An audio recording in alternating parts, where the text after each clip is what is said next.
warahmatullahi wabarakatuh. Waalaikumsalam. Apa kabar semuanya? Alhamdulillah, semua baik-baik ya? Baik, sehat walafiat. Mudah-mudahan kita bisa mengikuti pembelajaran sampai akhir dengan keadaan sehat walafiat. Ya. Baik anak-anak, sebelum kita memulai pelajaran, alangkah baiknya kita berdoa terlebih dahulu. Silakan KM dipimpin berdoa. Kawan-kawan, sebelum memulai pembelajaran pada hari ini, sebaiknya kita membaca doa terlebih dahulu. Allah memberikan agama dan kepercayaan masing-masing. Doa tenang, mulai.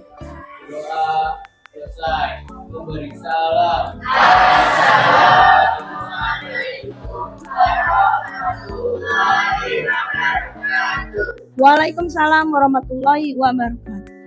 Ya, alhamdulillah kita sudah berdoa. Untuk berikutnya Ibu akan absen terlebih dahulu. IPS 3, siapa yang tidak hadir hari ini? Siapa saya? Hadir semua? Alhamdulillah, berarti semua dalam kondisi sehat ya? Alhamdulillah. Ya, baik anak-anak, sudah siap kita belajar hari ini? Siap. Siap belajar? Siap. Ya, kita siap belajar. Oke, sebelum memulai pelajaran, Ibu punya yel-yel. Nanti yel-yel ini kita akan melaksanakan senam otak biar tambah fresh lagi, tambah segar lagi. Ya, kalau ada tulisan 1 berarti tangannya begini semua. 2, begini. 3, iya. 4, oke. 5, siap. Nah, ya, kita nyanyi sama-sama ya. Oke, konsentrasi nih, ada rewardnya yang bagus. Tidak ada kesalahan, dapat hadiah dari Ibu. Ya. Oke, 1, 2, 3. 1, 2, 3, 4, 3, 1, 2, 3, 4, 5, 4, 3, 1, 5, 4, 3, 1, 2, 3, 4, 5, 1, 5, 4, 3, 1, 2, 3, 4, 5, 1. Pada kesempatan kali ini kita akan belajar mengenai masalah ketenaga kerjaan. Pernah dengar kata masalah ketenaga kerjaan? Nah, Ibu ingin ingatkan lagi materi sebelumnya mengenai ketenaga kerjaan. Ada berapa jenis tenaga kerja? 3, masih ingat pintar. 1, tenaga kerja terdidik. 2, tenaga kerja terlatih. Yang ketiga, pintar. Tenaga kerja tidak terdidik dan tidak. Siapa yang ingat apa itu tenaga kerja terdidik? Apa? Pendidikan lanjut ya, dari lulus SMA tidak bisa langsung kerja tapi melalui pendidik. Contohnya guru, dokter, dosen, pengacara, dan lain-lain. Sekarang tenaga kerja yang terlatih. Apa itu tenaga kerja terlatih? Benny, silakan. Harus memiliki pengalaman, harus memiliki latih. Contohnya pilot pintar, montir, penjahit. Iya, itu tenaga kerja terlatih. Tidak terdidik, tidak terlatih. Tukang becak, tenaga kerja yang tidak memerlukan pendidikan dan tidak memerlukan latihan. Contohnya ada tukang becak, kuli bangunan, tukang parkir. Nah, itu tenaga kerja tidak terdidik dan tidak. Dari ketiga tenaga kerja tadi, kalian mau yang mana? Terdidik. Ada yang mau latihan? Mau jadi pilot? Oh enggak, takut jatuh ya. Oke, ya, jadi harus memerlukan pendidikan dan latih. Apakah tenaga kerja yang tadi kita sebutkan ada masalahnya? Ya, kesulitan tidak untuk mendapatkan pekerjaan? Sulit. Ya, untuk itu kita belajar tentang masalah ketenaga kerjaan. Ya, kompetensi dasarnya kita akan menyajikan hasil analisis masalah ketenagakerjaan dan pembangunan ekonomi dan cara mengatasinya. Oke, tujuan pembelajarannya yang pertama, menganalisis permasalahan ketenagakerjaan di Indonesia. Apa saja sih masalah di tenaga kerja di Indonesia? Yang kedua, mengidentifikasi upaya meningkatkan kualitas dari tenaga kerja. Oke, sebelum memulai pelajaran, Ibu punya video dulu. Silakan kalian saksikan. Serbuan pekerja asing di tengah masih tingginya angka pengangguran jelas menjadi ironi bagi negeri kita. Terlebih tenaga asing tersebut tidak hanya menempati posisi tenaga ahli, namun juga merambah sektor-sektor yang seharusnya bisa menyerap tenaga lokal. Pembangunan infrastruktur yang tengah digenjot pemerintah saat ini menjadi pemacu pertumbuhan ekonomi, sekaligus untuk menyerap tenaga kerja. Namun penyerapan pekerja di sektor ini juga kerap direcoki pekerja asing di Indonesia. Pada April lalu, 5 pekerja asal Tiongkok tertangkap tengah melakukan pengeboran ilegal dalam proyek pembangunan kereta cepat Jakarta-Bandung. Kekhawatiran akan serbuan pekerja asing khususnya asal Tiongkok sebenarnya sudah mengemuka ketika pemerintah berencana bekerja sama dengan Tiongkok dalam proyek pembangunan kereta cepat tersebut. Belum lagi terungkapnya sejumlah pekerja ilegal di beberapa daerah di tanah air yang tidak hanya menempati sektor tenaga ahli, namun juga sektor yang seharusnya bisa ditempati oleh tenaga kerja lokal. Serbuan tenaga asing jelas menjadi ironi bagi masyarakat kita di tengah masih tingginya angka pengangguran. DPR sudah membentuk panitia kerja tenaga kerja asing untuk menelusuri temuan dan laporan dari masyarakat. Sementara pemerintah diminta tetap membuka lebar lapangan pekerjaan bagi warga Indonesia. Data Kementerian Ketenagakerjaan menyebut jumlah tenaga kerja asing yang masuk dan bekerja di Indonesia hingga bulan Februari 2016 mencapai 5.000 orang lebih. Dari izin memperkerjakan tenaga kerja asing yang dikeluarkan Kemenaker juga menunjukkan tren penurunan pekerja asing dalam beberapa tahun belakangan. Seluruh pekerja tersebut tersebar di berbagai sektor, mulai dari perdagangan dan jasa, sektor industri, pertanian, dan lain-lain. Undang-undang membolehkan warga asing bekerja di Indonesia asal memenuhi syarat, baik izin kerja, izin tinggal, kompetensi maupun jabatan. Sementara membendung masuknya pekerja asing untuk bekerja di Indonesia juga merupakan hal yang tidak mungkin di tengah kondisi globalisasi saat ini. Untuk itu pemerintah diingatkan agar mengantisipasi serbuan pekerja asing lewat peningkatan keterampilan dan kompetensi bagi pekerja lokal kita.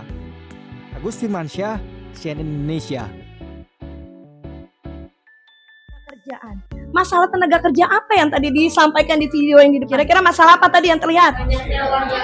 Masuknya tenaga kerja asing. Apakah masuknya tenaga kerja asing ke Indonesia itu suatu masalah? Apa masalahnya bagi Indonesia? Banyak pengangguran karena peluang pekerjaan yang harusnya diisi oleh tenaga kerja Indonesia ditempati oleh tenaga kerja asing. Kalian pernah jalan-jalan nih pulang sekolah? Lihat, ada tidak tenaga kerja asing yang sedang bekerja di Indonesia? Di sekitar tempat tinggal kalian. Jadi apa? Bikin apa? Proyek apa sayang? Rel kereta, monorail yang di atas ya. Rel kereta, apalagi? Apartemen juga menggunakan tenaga kerja asing. Ada lagi? Pengeboran, iya. Apakah tenaga kerja itu bisa diisi atau dikerjakan oleh tenaga kerja lokal? Bisa seharusnya, ya. Tetapi ini masih didominasi oleh tenaga kerja asing. Karena itu terjadilah permasalahan di sini, yaitu banyaknya tadi apa sayang? Pengangguran. Masalah ketenaga kerjaan ada beraneka ragam ya, macam-macam, banyak ya. Salah satunya jumlah angkatan kerja yang tidak seimbang dengan kesempatan kerja. Apa maksudnya di sini? Jumlah angkatan kerja yang mencari pekerjaan sangat banyak, tetapi kesempatan kerja atau peluang pekerjaannya sangat sedikit. Karena tidak seimbang inilah maka terjadi permasalahan. Ya, akhirnya kan banyak karyawan Indonesia, tenaga kerja Indonesia yang tidak mendapatkan pekerjaan, ya karena kesempatan kerjanya sangat sedikit. Nah, masalah yang kedua, ya apa maksudnya kualitas tenaga kerja yang relatif rendah? Disebabkan karena apa? Pendidikan yang rendah, ya bahkan ada yang putus sekolah. Nah ini jadi membuat kualitas tenaga kerja semakin menurun, ya. Tidak hanya putus sekolah, disebabkan yang lainnya juga penyebabnya adalah karena mutu. Betul ekonomi ya. mutu pendidikan yang rendah, yang kurang. Nah, untuk itu pemerintah harus lebih kreatif lagi bagaimana menciptakan pelajar atau hasil tenaga kerja yang kualitas. Nih pesaing-pesaing berikutnya nih. Kamu bersaing nih lulus dari SMA nanti untuk mendapatkan pekerjaan, apakah dengan mudahnya? Tidak, kecuali bapaknya punya perusahaan, ya, pamannya punya usaha-usaha yang besar, bisa. Tapi kalau yang tidak, kualitas harus dipertahankan. Ya, tetap ya, mau punya saudara atau tidak, kualitas nomor 1. Persebaran tenaga kerja yang tidak merata. Seperti yang kita ketahui, di Indonesia itu terdiri dari berbagai macam pulau, Sumatera, Jawa, Kalimantan, Sulawesi, Papua, dan lain-lain pulau kecilnya.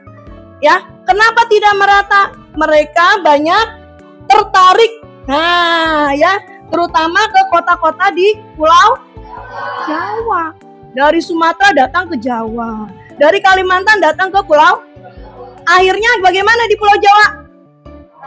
Padat. Bagaimana di Kalimantan?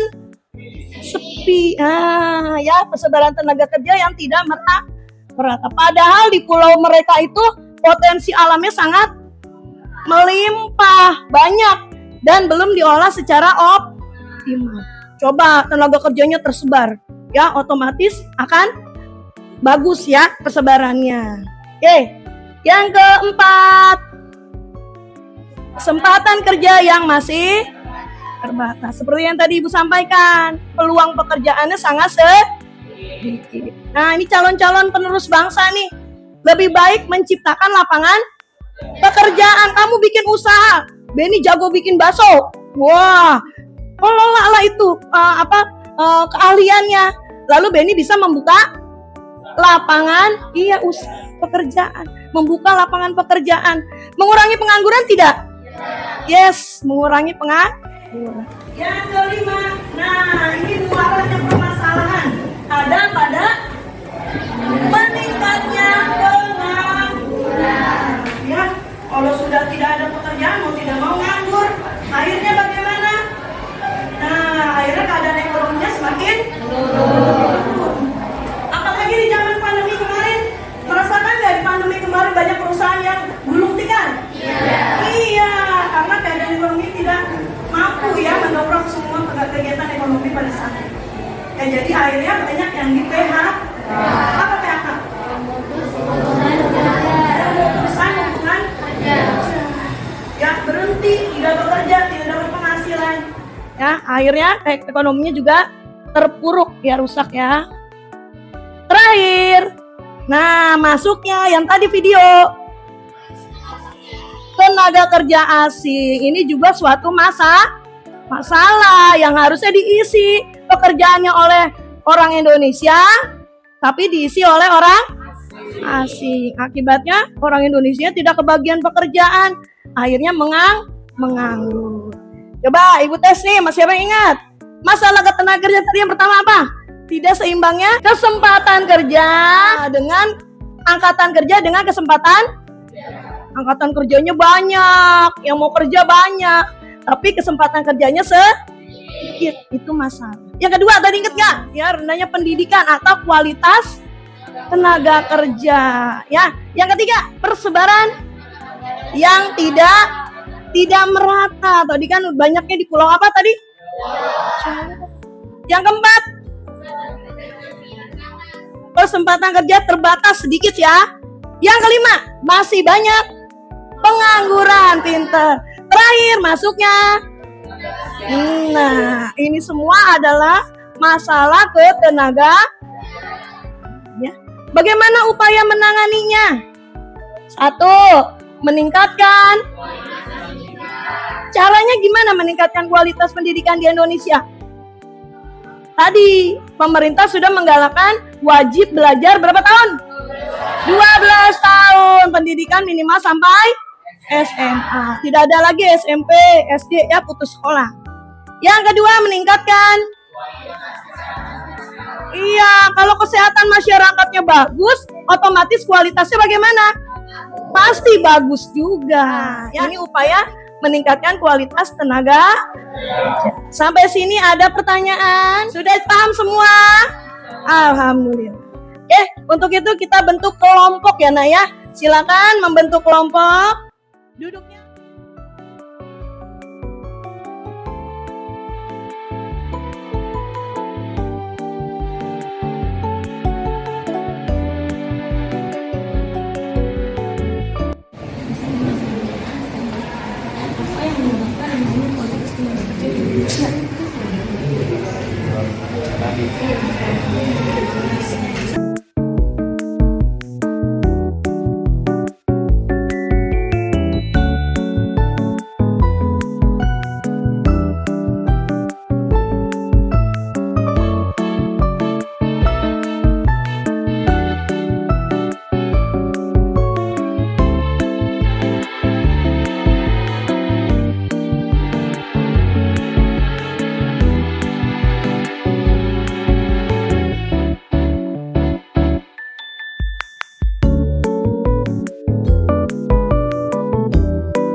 Assalamualaikum warahmatullahi wabarakatuh.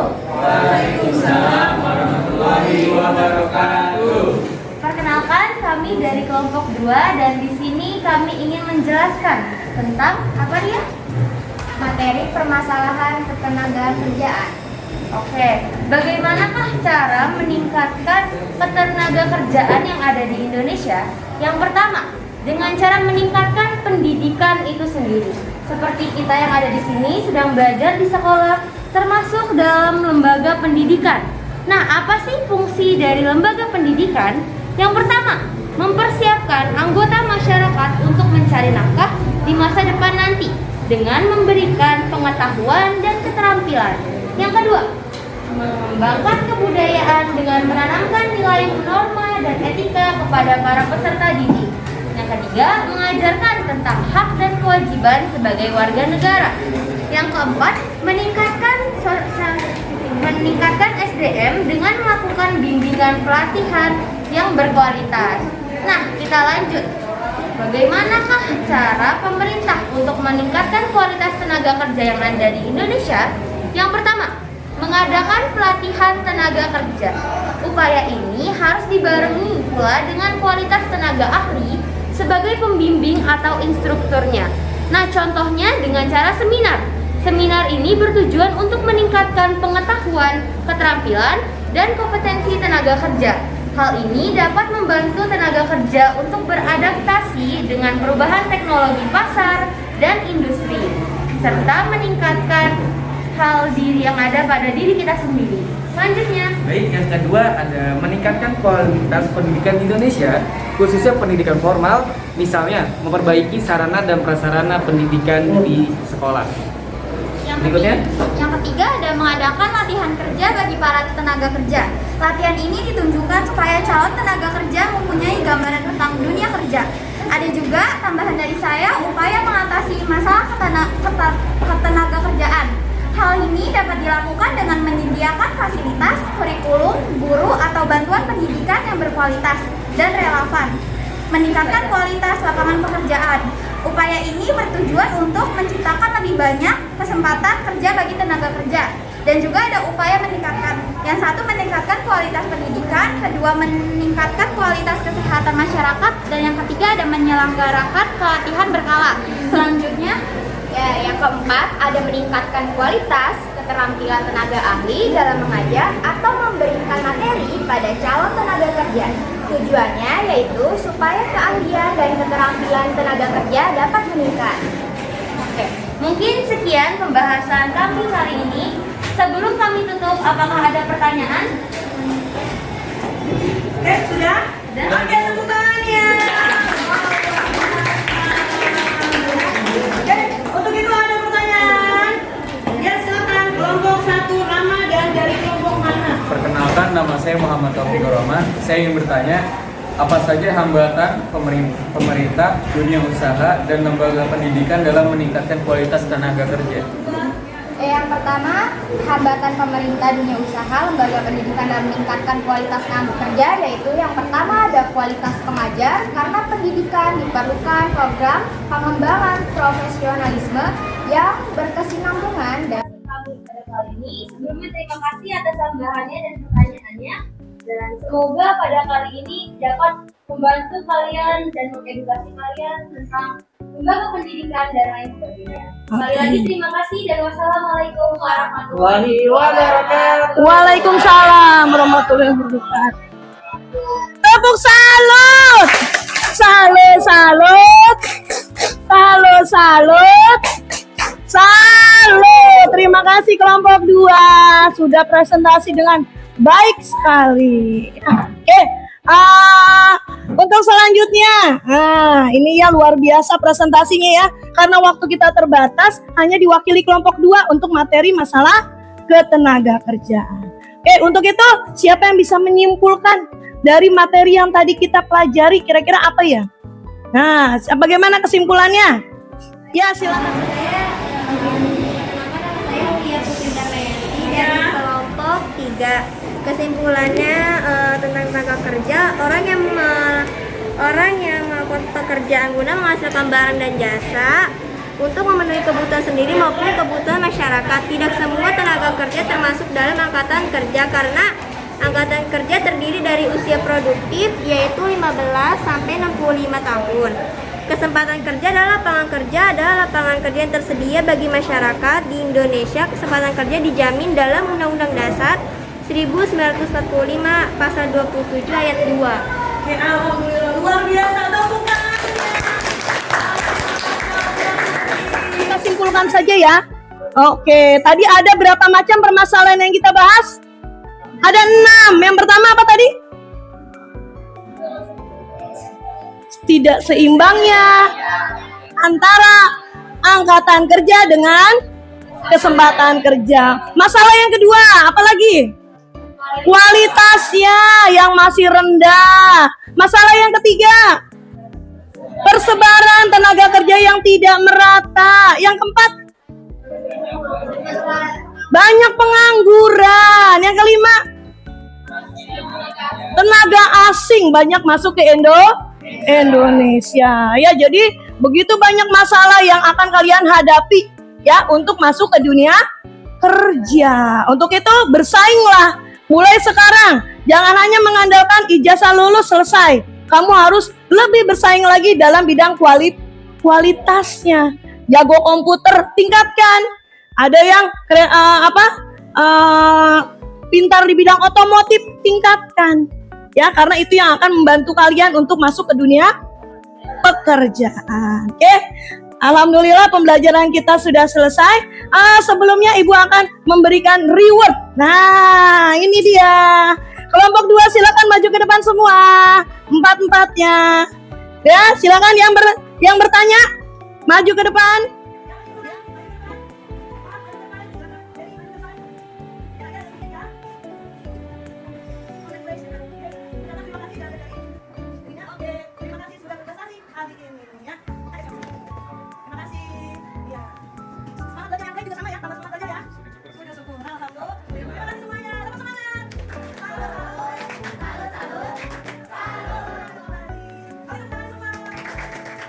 Untuk itu, materi berikutnya indeks harga. Tolong kalian pelajari di rumah, baca materinya terlebih dahulu. Kita akan bertemu pertemuan berikutnya ya. Kita akhiri pembelajaran hari ini dengan mengucapkan Alhamdulillah. Oke, terima kasih semuanya. Assalamualaikum warahmatullahi wabarakatuh. Waalaikumsalam warahmatullahi wabarakatuh. Iya, terima kasih semuanya.